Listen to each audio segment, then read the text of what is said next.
Davlatimiz bayrog'i bu biz uchun birinchi navbatda katta g'urur. Mana shu bayroq ostida biz terma jamoa safida maydonga tushamiz.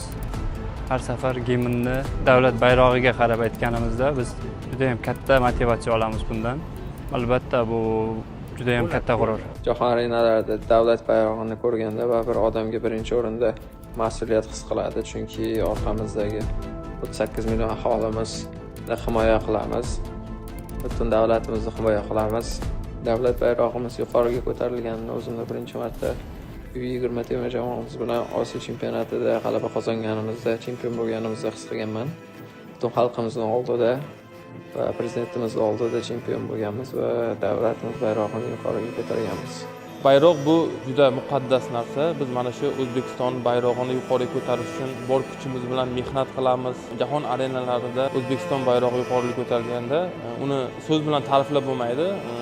Baribir odamni ichidan u narsa o'tadi va mana shu badanlar ham bijirlab ketyapti shu gapni gapirganimda. Barchalaringni 18-noyabr O'zbekiston davlat bayrog'i qabul qilingan kun bilan chin yurakdan tabriklayman.